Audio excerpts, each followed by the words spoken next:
मान लेते हैं कि एक पार्टिकल है जिसे हमने हॉरिजॉन्टल से थीटा एंगल पे ऊपर की तरफ फेंका है। पार्टिकल की इनिशियल वेलोसिटी है u। अब पार्टिकल का मोशन कैसा होगा, तो इसको स्टडी करने के लिए हम इस पार्टिकल की इनिशियल वेलोसिटी को हॉरिजॉन्टल और वर्टिकल कंपोनेंट में डिवाइड कर लेते हैं। यहाँ पे पार्टिकल की इनिशियल वेलोसिटी का थीटा से जुड़ा हुआ जो हॉरिजॉन्टल कंपोनेंट है ये होगा u cos थीटा, और इसे हमने ux के सिंबल से रिप्रेजेंट किया है। इसी तरीके से पार्टिकल की इनिशियल वेलोसिटी का y एक्सिस के अलोंग जो कंपोनेंट होगा ये होगा u sin थीटा, और इसे हमने uy के सिंबल से रिप्रेजेंट किया है। तो यहाँ पे हम देख सकते हैं कि इस पार्टिकल के पास दो वेलोसिटीज़ हैं। हॉरिजॉन्टल डायरेक्शन में वेलोसिटी है u cos थीटा और वर्टिकल डायरेक्शन में वेलोसिटी है u sin थीटा। पार्टिकल की इन हॉरिजॉन्टल और वर्टिकल वेलोसिटीज़ की वजह से पार्टिकल एक पैराबोलिक पाथ के ऊपर मूव करता है। यानी कि यहाँ पे पार्टिकल का जो प्रोजेक्टाइल मोशन होगा वो एक्चुअल में पार्टिकल के हॉरिजॉन्टल मोशन और इसके वर्टिकल मोशन का कॉम्बिनेशन होगा। यानी कि अगर हमें प्रोजेक्टाइल मोशन करने वाले पार्टिकल के मोशन को स्टडी करना हो तो इस मोशन को हम टू पार्ट्स में स्प्लिट कर सकते हैं, हॉरिजॉन्टल मोशन और वर्टिकल मोशन। तो जैसा कि हम यहाँ पे देख सकते हैं कि जो पार्टिकल है वो वर्टिकल डायरेक्शन में initial velocity u sin theta से मूव कर रहा है। यहाँ पे पार्टिकल जैसे जैसे अपवर्ड डायरेक्शन में मूव करेगा यहाँ पे जो ग्रेविटेशनल फोर्स होगा वो इसे नीचे की तरफ खींचेगा। यहाँ पे ग्रेविटेशनल फोर्स की वजह से पार्टिकल पे जो एक्सेलरेशन काम करेगा वो वर्टिकली डाउनवर्ड होगा, यानी कि इसकी इनिशियल वेलोसिटी के अपोजिट डायरेक्शन में होगा। इसलिए पार्टिकल के वर्टिकल मोशन के दौरान हमें इसके एक्सेलरेशन को -g कंसिडर करना होगा। यहाँ पे माइनस का सिंबल ये रिप्रेजेंट करता है कि पार्टिकल का जो एक्सेलरेशन है वो पार्टिकल की इनिशियल वेलोसिटी के अपोजिट डायरेक्शन में है। यहाँ पे पार्टिकल के इस नेगेटिव एक्सेलरेशन को हम रिटार्डेशन भी कह सकते हैं। अब हम पता करते हैं कि आफ्टर टाइम t पार्टिकल की वर्टिकल डायरेक्शन में फाइनल वेलोसिटी क्या होगी। तो यहाँ पे हमने देखा कि पार्टिकल पे जो वर्क करने वाला एक्सेलरेशन है वो कांस्टेंट है। तो आफ्टर टाइम t पार्टिकल की फाइनल वेलोसिटी कैलकुलेट करने के लिए हम इक्वेशंस ऑफ काइनेमेटिक्स यूज़ कर सकते हैं। काइनेमेटिक्स की फर्स्ट इक्वेशन है v = u + at। तो अगर हम इस इक्वेशन को पार्टिकल के लिए वर्टिकल डायरेक्शन में अप्लाई करें तो यहाँ पे पार्टिकल की वर्टिकल डायरेक्शन में इनिशियल वेलोसिटी है uy और पार्टिकल का वर्टिकल डायरेक्शन में जो एक्सेलरेशन है वो है -g। यानी कि आफ्टर टाइम t पार्टिकल की वर्टिकल डायरेक्शन में जो फाइनल वेलोसिटी होगी उसे लिखा जा सकता है vy = uy - gt। यानी कि इस फॉर्मूले को यूज़ करके हम कैलकुलेट कर सकते हैं कि after time t particle vertical direction में किस वेलोसिटी से जा रहा होगा। अब हम पता करते हैं कि आफ्टर टाइम t पार्टिकल का वर्टिकल डायरेक्शन में डिस्प्लेसमेंट कितना होगा।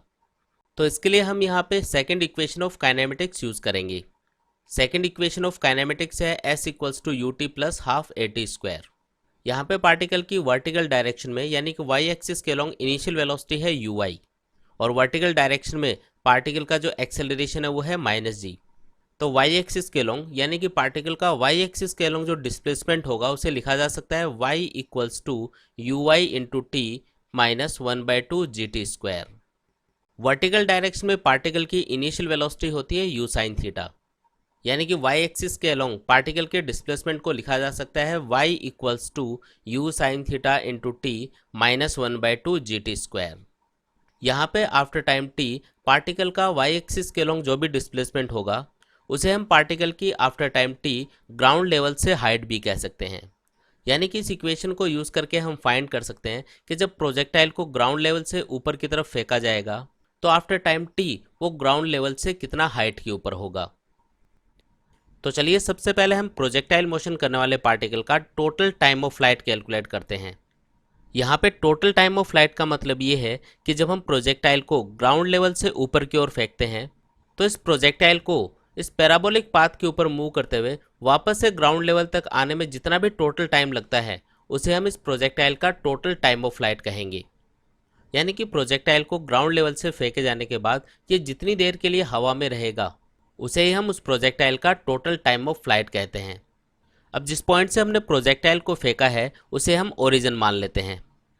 यहाँ पे इस डायग्राम में हम देख सकते हैं कि जब प्रोजेक्टाइल को ग्राउंड लेवल से ऊपर की ओर फेंका जाएगा और ये इस पैराबोलिक पाथ के ऊपर मूव करता हुआ वापस से ग्राउंड लेवल पे आ जाएगा तो इस प्रोजेक्टाइल का y एक्सिस के अलोंग जो टोटल डिस्प्लेसमेंट होगा वो 0 होगा।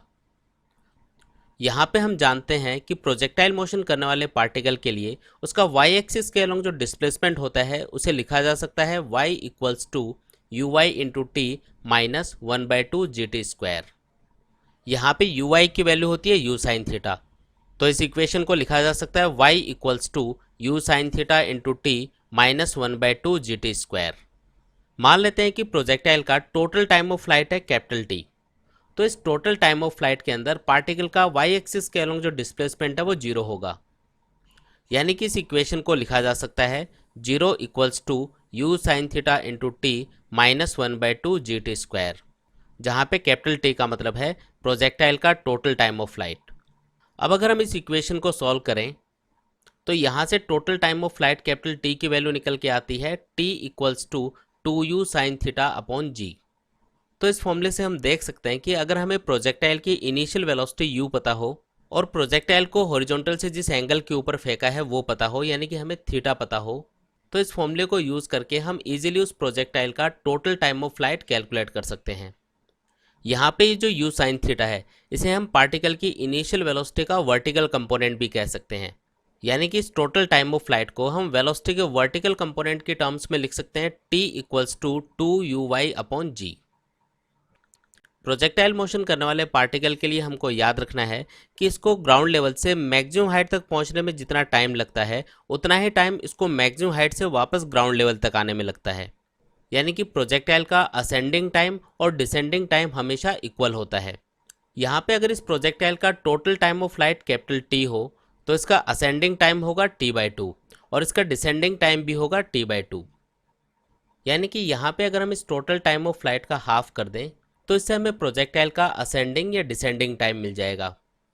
यानी कि हम कह सकते हैं कि प्रोजेक्टाइल का असेंडिंग या डिसेंडिंग टाइम होगा t/2, जो कि u साइन थीटा अपॉन जी के इक्वल होगा।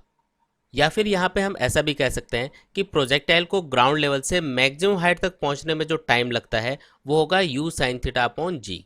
यानी कि इस फॉर्मूले को यूज़ करके हम फाइंड कर सकते हैं कि किसी भी प्रोजेक्टाइल को ग्राउंड लेवल से मैक्सिमम हाइट तक पहुँचने में कितना टाइम लगेगा।